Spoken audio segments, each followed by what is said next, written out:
Hey guys, and welcome back to another episode of Journalist Talk. And today with me I have Habeba.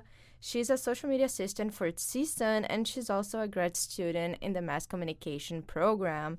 Welcome, Habeba. Hi, V. Thank you. Yeah, it's a pleasure to have you here. Habeba is a dear friend of mine. And before we start our conversation, can you give us a brief biography about yourself? Sure. Well, for starters, my name is Habeba, and I am, like you mentioned, a graduate student here at CSUN. I'm in my second year.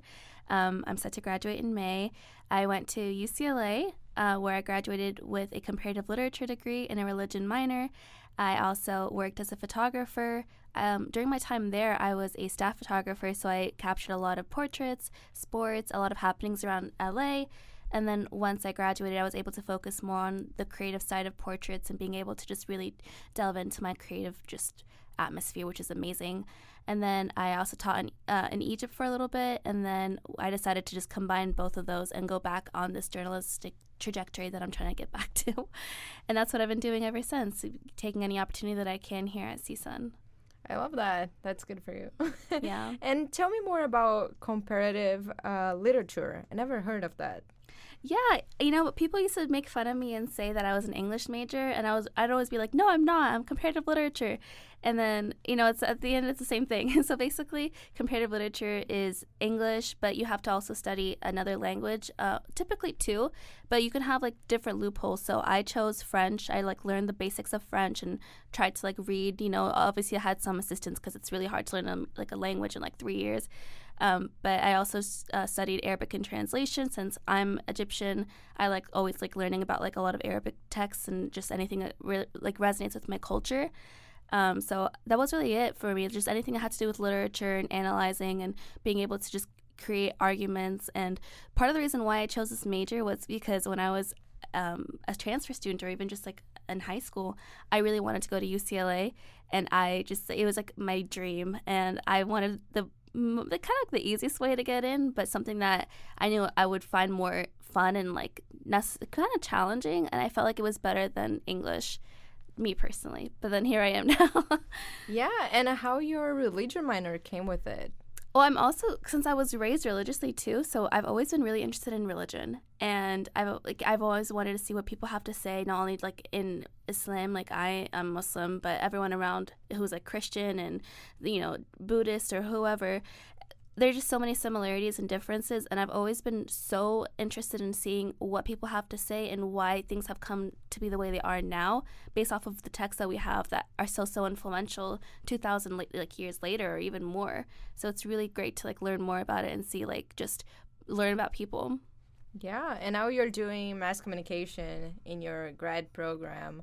Is this just to tie up you're interested in people or something? Yeah, I've always, journalism has always been such an important thing to me.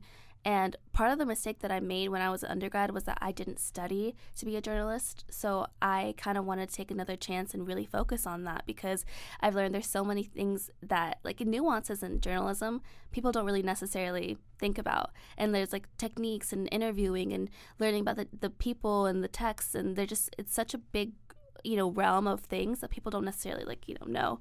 So I think being able to study that and really tie in everything that I had learned so far and apply certain theories and everything that we're learning in our classes to real life things and interviews and being able to communicate with people has been so great.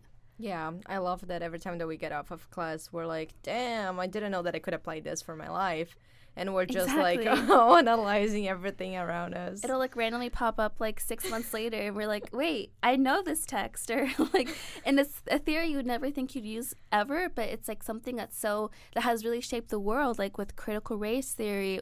I'm studying Orientalism. There's just so many things that really give you insight on how people think. I think that's what's great. Yeah, I feel like my keywords from this semester would be commodification and hegemony. Hegemony. Or the hegemony. Hegemony. Shout out, Collie. Take a shot every time you say hegemony. Yeah. Yeah. How does your love for photography came into your life? Yeah. Okay. So my dad, actually, he was not a photographer, but he definitely has an artistic eye. And growing up, he would always take pictures, not necessarily of me, But like of our family, even now, like whenever we're together, he pulls out the phone and takes a selfie and does that whole thing. And so he would always just like tell me, like, don't stand there, like the sun's behind your back. And then his dad had given him a camera that was just an SLR Canon. I'm still not allowed to use it. I think it's also partly broken, but he won't give it to me even after like 7-8 years of experience. But after that, I just really love the idea of just like being able to capture. And another reason too is like I find the way that I express myself is through taking pictures, either of me, like if I'm doing like a self-portrait, or of other people. And I really wanted to like go into that more, because again, when I'm able to capture people, like that to me is like, they're letting me in their world, and I'm just so drawn to what people have to say. And just like there's so many people, and like they have all these backgrounds, and so I wanted to be able to partake in that. Yeah, I love your photos. Fan number one since we took a class together on photography. And you worked a lot as freelance photographer, right? Yeah, I did. How was that experience? How do you find clients or people or subjects that you think that are worth it, your time and your camera? I've done a lot of different things, definitely. I maybe haven't, at least not lately, haven't been as consistent with photographing clients. And it's also such a skill to have, like when you market yourself and you find people, and there's like people say like when you do a photography business, it's like 10% photography and the rest is all marketing or business. And it's like stuff you don't want to deal with. But the way that, people would find me is that, for a while I did have like an Instagram for my photography, and I still do have a website. Now it has more like journalistic and like written pieces that I've incorporated as well. So I have that. People would like know me word of mouth. And just like you get to build that experience and network, and people meet you when they want to like get to know you and see your work better. And I've been able to do really cool things. Like I had my dad, he had a coworker who had a daughter she's kind of like an influencer, and she had, I think, done some work with like Nick Cannon and stuff, and she started a podcast, and they would do these things based off of like spirituality, and they'd bring people to like help with like kind of like acupuncture and tarot cards and crystals and stuff like that. And there'd be certain things sponsored as well, so I would go and take photos for her for free. But then like if it was like a family photography thing, or I've done a couple of weddings, baby showers, it just depends on what they're looking for, and like then I'll price it based off of like my experience compared to like LA. But it's like usually in the hundreds, definitely. That is lovely. It's really hard to start like a business like that, like very young, because people has that thing that they don't trust young people, but at the same time they want us to have like 500 years worth of experience. And how do you think your photography was an influence to your work as a sports photographer at Ultimate Exposures? So Ultimate Exposures, that was a while ago. I know, LinkedIn is like, oh my God, how did you get that? Girl, LinkedIn is my source. When you go I was like taken aback. peer-reviewed sources. I was like, where did she get this from? Ultimate Exposures was a place. It's here in the Valley, and it was also different. It was different because we did have photographers, and I got to meet really cool people, because there were some people who like had actually photographed concerts, and some others who were doing more freelance work, and then they were kind of doing this job kind of like on the side to just kind of help out with like certain bills and stuff. And so, I felt like working in a place like that really helped out, because before I was kind of like working on my own and just doing what I wanted to do. And then like I learned structure from them, and I hadn't learned that before. Like I just didn't really care. But like there were certain like things that you had to do, like before you leave, make sure you take out the SD card, put it in a Ziploc bag, make sure production gets it. And one time I had left my SD card in my camera, and my boss, she was interesting, but she texted me in all caps like, don't do that again. So I was like, now I've learned like to be more like meticulous and more detailed, that I've really like taken and focused on my work now, because I feel like now I'm so attuned to details that like even if I let something go, I'm aware that it was let go. Like it's not like I'm oblivious to like my work or like what's being put out there. And also another thing too, we would get critiqued a lot every like basically every day that we would shoot. And, you know, it would either say, like, needs improvement, whatever. And it was annoying. But at the same time, I was able to work in a really fast-paced environment with a bunch of kids and a bunch of moms and, you know, parents. Like, they're just, like, wanting to be, they want the kid best for their kids. But then I was able to do really good work fast, capture them really well, capture their team really well, and then just being able to communicate and, you know, do any other kind of work that I wanted to in terms of social work, you know, like being able to communicate. Yeah, that's amazing. I think sports photography is it's one of the hardest, I would say, like for journalists, because you have to get the right moment. If you're like watching a match or something, it's like the right moment and you have to get it. But if it's like a portrait or something more flexible, you can not manipulate, but you can go back and redo it and go back and say like which angle is better. Exactly. With the sports, it's just like you go and you do it. I will say that this was more, you know, they loved my sports work because I had done that mostly at UCLA.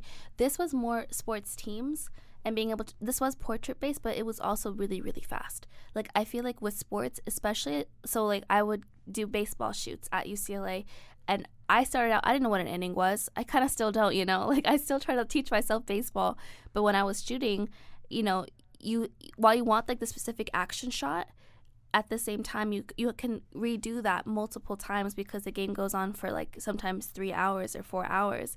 So you're not as like in a pressure, you know, you're not dealing with as much pressure as you are when you have parents and other kids like screaming and you're trying to keep your calm, you know. You have like sports fans screaming, but that's different. But yeah. And I saw that you also worked as a multimedia assistant editor at the Sundial. How was this job?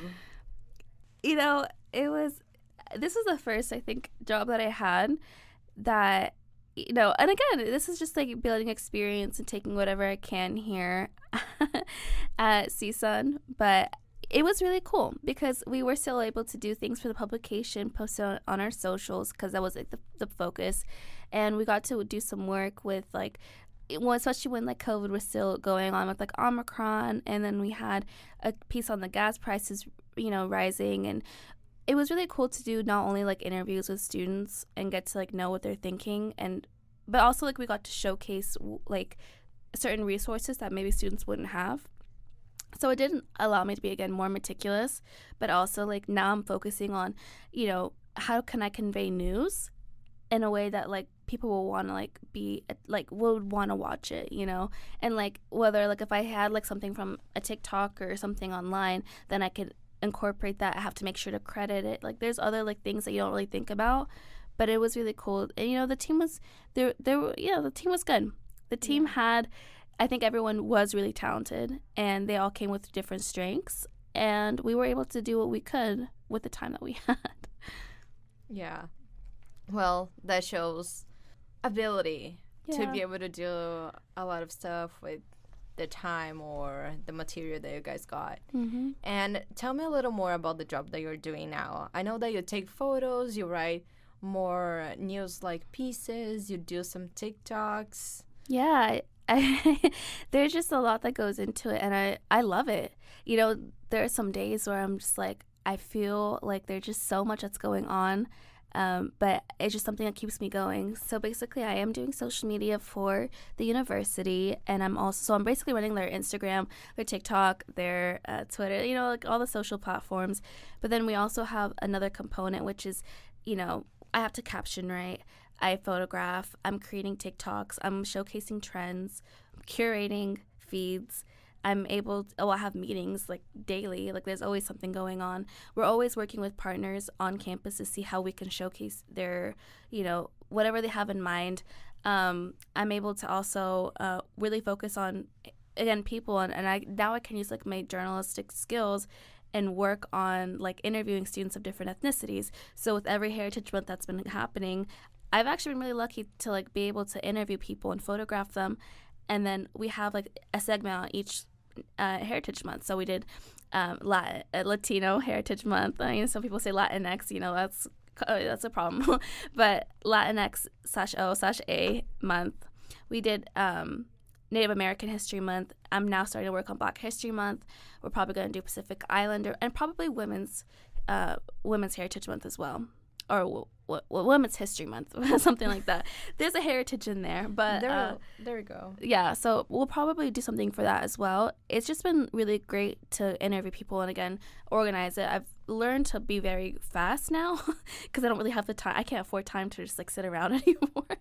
But like with photography, then I'll photograph them quickly, and then I'll also add a quote of like how they identify themselves. So like we had different people from the Native Americans who identified as Tongva, people who are Hispanic who identified as sometimes Chicano or Chicana, or Mexican, whatever nationality, hardly Hispanic. It just depends on everyone's personal preference, because every category is very nuanced. It's just an umbrella.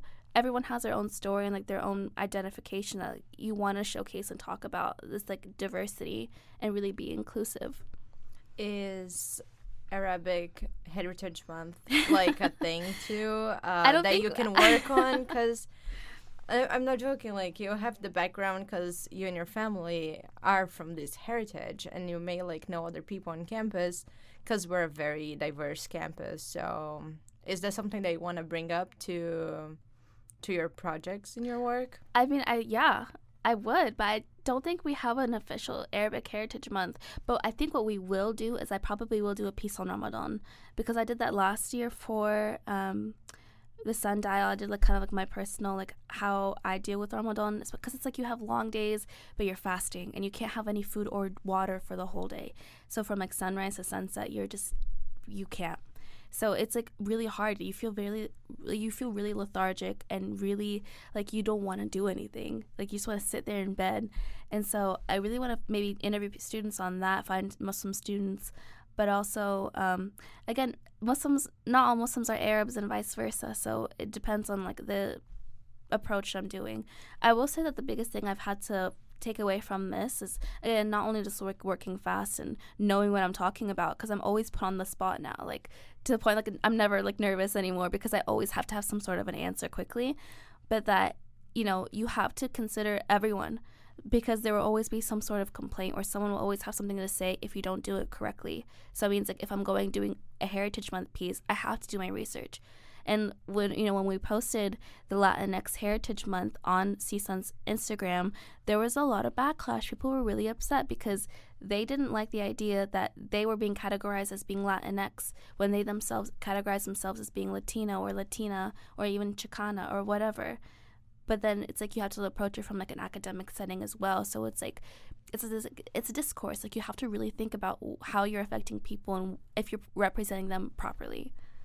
Yeah, that's incredible. And you did a great job with that piece. Personally, and being you were the star. No, but you stole my Instagram.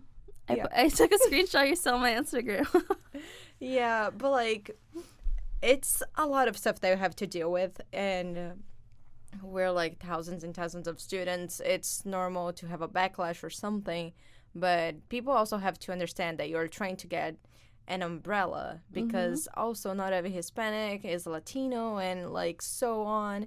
It's crazy, but you did a great job. Thanks. As you did with the Native Americans. Thanks. It was a very cool piece. It really makes me feel better that I have this validation from you, because I feel like you would tell me honestly, like, girl, that was not right. But no, yeah, honestly, it was just it was very similar to the photograph piece that I did in our class, when I got like photos of people and I put quotes about the theme. So it's a very cool concept that you can bring something that would be more verbal, more video-like, and you bring to photo.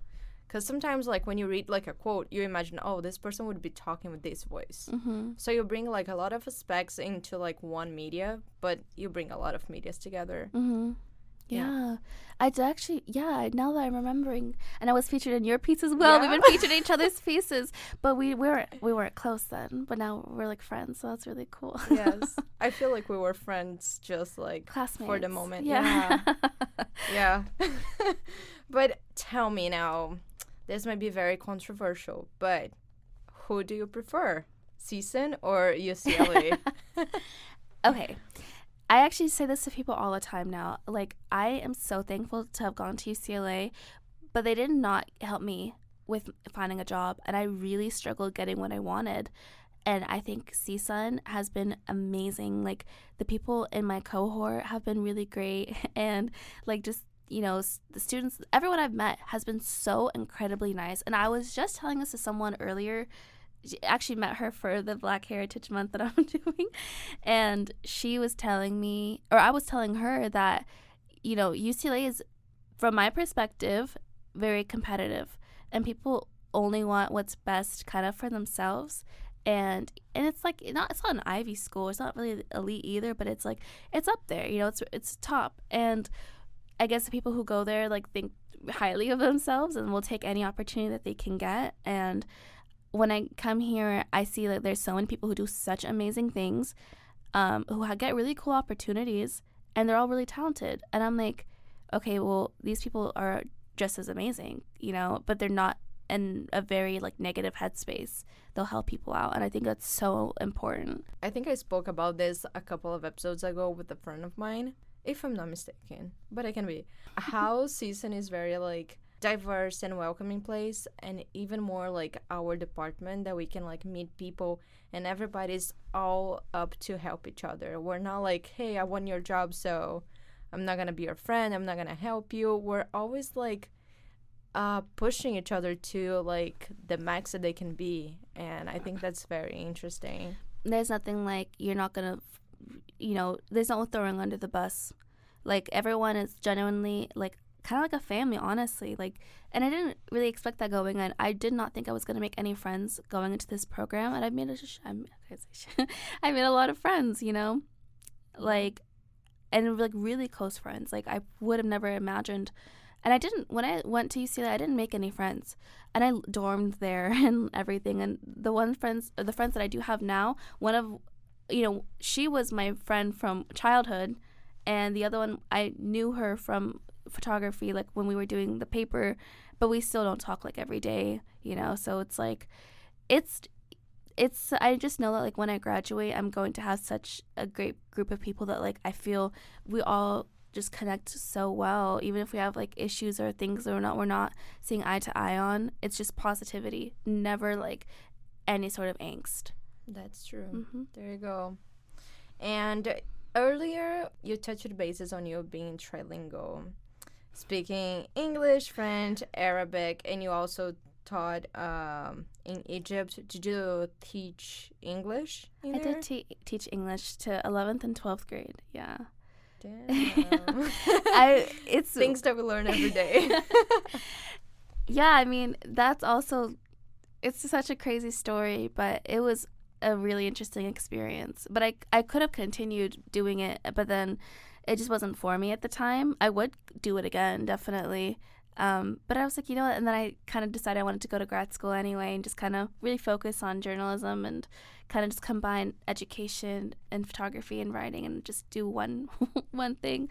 But yeah, I did teach there for a while. Yeah, and in your future, do you plan to use your ability of speaking various languages with your photography, journalism, literature, religion, photography background? I mean, you know, it's like the jack of all trades, master of none kind of thing. I think the two things that I genuinely master, maybe three: speaking English, writing, and photography.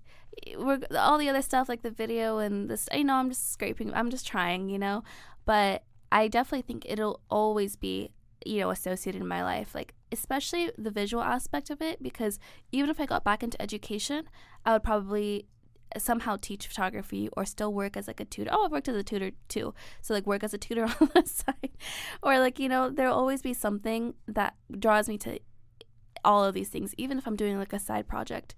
But my goal, or like my hope in the future, is that I'll be able to do this stuff when I graduate and just combine it and just work as a journalist, or even now just marketing and social media. Social media is actually really cool. It does combine all those things together. So but what's your ultimate dream job that you want to get after conquering literally all these things that we are talking about? I want to, you're not gonna believe me, but I wanted to be like a pop star. I believe, because before we start recording this, Habiba was like, can I record a song? Can I sing here in this place? Like, yeah, I wanted to be a pop star growing up. I still do. It's still like in the back of my mind. And I think I can come up with really cool songs. I'm just not the best at production. No, I mean, I'm okay. I'm pretty good at singing, but I'm not, and I'm good. I'm great at songwriting, but I'm horrible at production. So that's not going to happen anytime soon. Can you sing for us? Absolutely not. I can sing, I can hold a note. I can sing, yeah, no. Am I allowed to put this in the Yeah. podcast? Wait, Okay. let me do another note then. I can't do it. I can't. Too much pressure. Too much- Nobody, please say anything about Habiba singing. Holding it out. She gave us a little snap of her capabilities, and I think that we should just like encourage her to live her dream of to be a pop star. But you know what? In terms of media, genuinely, my goal was to be a broadcaster, which is ironic because I have no broadcasting experience. I just talk a lot sometimes. I mean, depending on the day, just talk a lot, and then like I don't have any sort of reel. I don't do any of that stuff. But my goal was to always work somehow as like a, like Good Morning America and all that stuff. Even though didn't the host have like an affair or something like that? I don't want that. I just want to report the news and interview people. And you never thought of doing like journalism? Maybe starting like a second BA or something? I am thinking about starting like a digital magazine. Does that count? I mean, for like studying that. Well, no, because I feel like regardless, I don't have the broadcast experience, but mass communication is the journalism department, just for graduate students. Yeah. So like regardless, I still got to do the journalistic aspect. I just don't have the specific tailoring for the broadcasting. But yeah. But you're doing great. Thanks. You know, this is the start of my broadcast journey. Welcome to your broadcast life, Thanks. Habiba. This is the start. It starts here on Journalist Talk. So I'm going to be singing, and then I have my broadcast as well. Yes. So anyone has, any recruiters out there, hire me for both. And how about personal projects? Do you have anything like with photos or any other broadcasting aspect that you want to start besides your songwriting? Well, songwriting, I have 2 songs out. Like, I know you don't believe me, but I do. And I have songs I really want to write. I just, like, I can't produce them right now. It's just, like, it'd be too complicated. Maybe in the break or something. Like, I taught myself guitar when I was in high school or, like, right after I graduated because I wanted to play, like, Alice Cooper. So, basically, like, I learned the chords, we'll play some G in there and stuff. So, besides songwriting, like I said, when I'm starting my thesis, I do want to start a digital magazine. So, I want to focus on photographing women, specifically women who wear the hijab and why they choose to wear it or why they don't. And then also kind of incorporate all these like mediums, these like multimedia mediums, because I think we'll also add a video to that, and this will all be like on a website. And then another thing that I want to do is just really grow my TikTok and just do more voiceovers. Like, this is in the day of my life right now. Like, I'm gonna let's do like a video. We have Let's the do one right now. We're recording live for Habiba's TikTok, so people can see. I had a very eventful day. I was supposed to also move, return a mattress. It's like stuff like that, So I feel like something like a TikTok or just being able to focus on photography, product photography, just getting better at that. And just really expressing myself any way I can. And what is your favorite work that you've ever done? I definitely think the social media work is up there. But I also did this NPR's Next Generation. And while the process itself was really stressful because they hadn't worked with like a photographer, I don't think before, or like maybe I was like one of the first ones, I got to really learn like the, just journalism, interviews. Like being able to like focus on climate change and how to capture that, and I got to like figure it out on the spot. Actually, it's a really interesting story because Tell me. Yeah, I was looking for surfers, and I literally drove out to Santa Monica at like maybe 8 in the morning, and then I missed them all because they go super early. I think they go to Huntington too. I couldn't find any, and then I found some guy randomly because I was trying to go to this kayaking spot that UCLA has in Marina Del Rey. And I went there and I saw a surfer, and I asked him if I could interview him. And it was like the right idea. We were going to talk about how climate change affected surfing. And then my mentor at the last minute was like, no. And I was like, why? Like surfing, like I was going to go out and take photos in the ocean. It was going to be really fun. And then she's like, no, like focus on something else. So on the spot, since I live in Santa Clarita and we get a lot of fires, we haven't gotten any this year, but in general, we get a lot of fires. We always have a lot of horses and a lot of people who own these horses and like kind of like mini ranches. So they have to evacuate them. And so a lot of animals get trapped because of like the fumes and the fires in general. So I got to interview her, and she has a business that she hauls horses, and she does these efforts, her and a bunch of people, for free.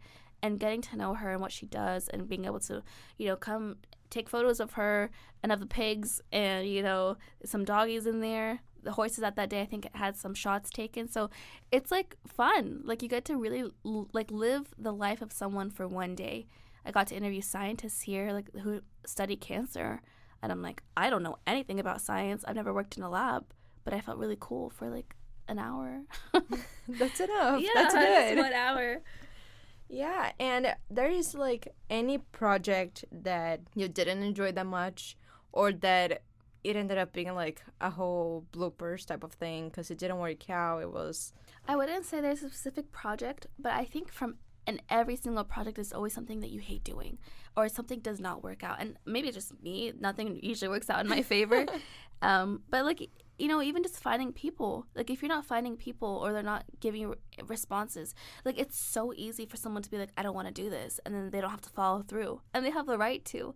So, but when you have a deadline and you have people waiting on you and certain things you have to come up with on the spot, like, it's such a challenge. I get really stressed, but it's also like, I always like a challenge. So I think just being able to find people, and also difficult people who don't like what you wrote about them, even though it's factual. Like, I'm not going to be like, oh, I know what I did, I'm amazing. But like, I record everyone. When I'm doing interviews, everyone's recorded. So like, if I'm transcribing what you said directly and you don't like what I wrote, then that's a problem. Then you're not saying it correctly. So, because it's like, I tend to use a lot of quotes too whenever I get the chance to write. I'm not, I don't think I have the right to really skew what someone else is saying or even paraphrasing it, because it will get lost in translation. So, the quotes that you're telling me directly. People, say right stuff to Habeba. Yes. Don't spend like a half hour talking just to hate everything that was said. Like, think about what you're going to say. There you go. The advice for everyone. Be factual. Yes, there you go. And now I have like 2 questions that they would be kind of like a fun fact type of moment. I hate icebreakers. Yeah, okay, it's an icebreaker. What is your favorite and your least favorite photography gear? Oh, that's interesting. Thank you. I came up right today. That's really fascinating. I mean, I like the camera. That's my favorite gear. Okay, I'll tell you what I think does enhance a photo and what doesn't. I like flashes and I like reflectors, but I don't like carrying flashes, especially strobes. Like, I think if I could find a way to have a strobe, not a flash, like a big giant strobe, and it doesn't take up space, I don't have to carry it anywhere, then that would be best, I think. Because like, even when I do these interviews next semester, and like I'm finishing up the program, I do want to get these huge lights that I'm like, putting on people so I can, I forgot what they would call it, but they're just like spotlights basically, and they're so big, and I have no place to put them. So it's something like that where I'd want something to be like more compact to carry it around and stuff. Okay. And okay, our last question. We're reaching the end of our conversation today. Can you give an advice for people who is in grad school right now, or just achieved their first job, that they feel like they are doing something that they really enjoy and that they want to do that in the future? Any advice? I thoroughly believe that if you're doing something you love, it won't feel like, you won't even feel the time. Like, it's going to be a lot of hard work. You're always going to like really spend long hours, but if you do something you genuinely love, you won't feel the time. And I think that's great, because like, you want to put all you can into something that you love. And I would say something like, don't get something you don't genuinely appreciate or you don't see will help you out in the future, but genuinely do something you love, something that you look forward to doing every day, even if it's a passion project. So, something that encourages you. Yeah, I would follow her advice because it was the first time in this conversation that Habeba was very serious. So, Yes. follow this advice. It's like Was factual. I really being silly this whole time? I love that. I love our conversation, Habiba. Thank you so much for coming. I Thanks had for such a having great me. time talking to you here in the podcast. And for everybody listening, I'll see you guys in the next episode.